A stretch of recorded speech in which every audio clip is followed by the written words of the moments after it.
l'excès de vitesse, même lorsque celui-ci est très modéré. Par contre, on vous laisse le bénéfice de vos points. Aujourd'hui, c'est un peu plus de 50% des points qu'on retire aux Français qui relèvent d'excès de vitesse de moins de 5 km à l'heure. On garde toujours la tolérance. Vous savez que si vous faites, par exemple, sur une vitesse de 100 km à l'heure autorisée, si vous faites 103 km à l'heure, il y a une tolérance d'à peu près 5 km à l'heure. Et donc, dans ces cas-là, vous n'êtes pas concerné aujourd'hui par l'amende et par le retrait de points. Mais si vous faites, par exemple, 107 km à l'heure sur une vitesse autorisée de 100, le ministère de l'Intérieur vous retient 103 km à l'heure. Et dans ces cas-là, vous aviez le retrait de points et l'amende. Demain, vous n'aurez plus que l'amende. Donc, nous gardons la tolérance qui est appliquée par les policiers, par les gendarmes et par l'application des radars automatiques.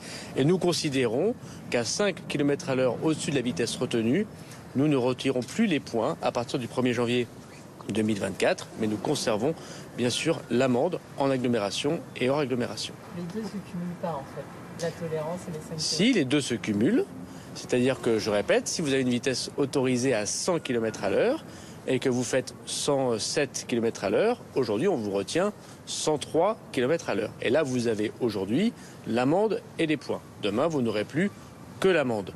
Si vous faites 103 km à l'heure, aujourd'hui la vitesse retenue c'est 100 km à l'heure, et dès aujourd'hui vous ne bénéficiez pas du retrait de points et pas de l'amende, puisqu'on ne retient pas les 3 km à l'heure supérieurs. Donc c'est la tolérance qui ne bouge pas.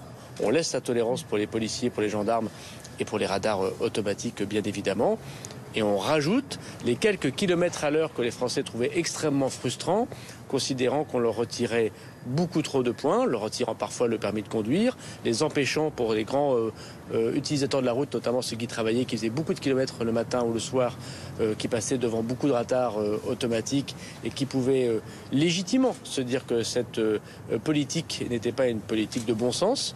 Nous leur permettons évidemment de pouvoir arrêter ces retraits de points qui les agaçaient et qui n'étaient pas très cohérents dans notre politique de sécurité routière et que seule la France à peu près appliquait dans ces conditions. Monsieur le ministre, certains vous reprochent cette indulgence envers ces automobilistes.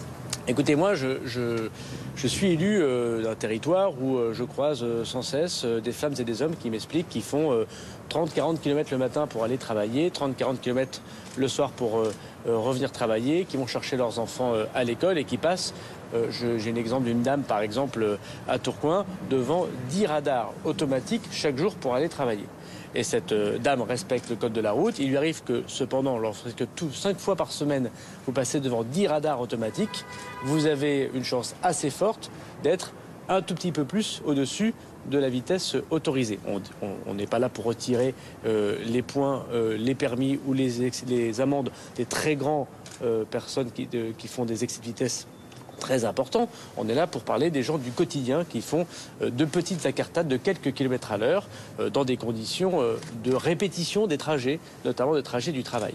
Moi, je ne pense pas que leur permettre de pouvoir travailler avec leur voiture dans des conditions parfois de circulation difficiles, au moment où par ailleurs l'essence est très chère et où ils doivent travailler pour gagner leur vie, et ils prennent parfois, notamment à la campagne ou dans les quartiers populaires, beaucoup de temps pour aller travailler. Je ne pense pas que ce soit une mesure démagogique que de leur dire qu'on les écoute, qu'on les entend, que c'est une mesure de bon sens.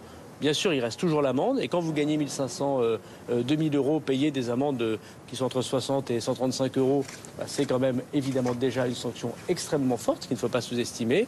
Mais on ne va pas leur retirer par ailleurs leur outil de travail, qui est le permis de conduire, alors qu'ils n'ont été qu'à 2-3 km à l'heure au-dessus de la tolérance du ministère de l'Intérieur. Donc ceux qui vous disent, me semble-t-il, que c'est une mesure démagogique, manifestement ne croisent pas la même dame que je croise à Tourcoing tous les jours.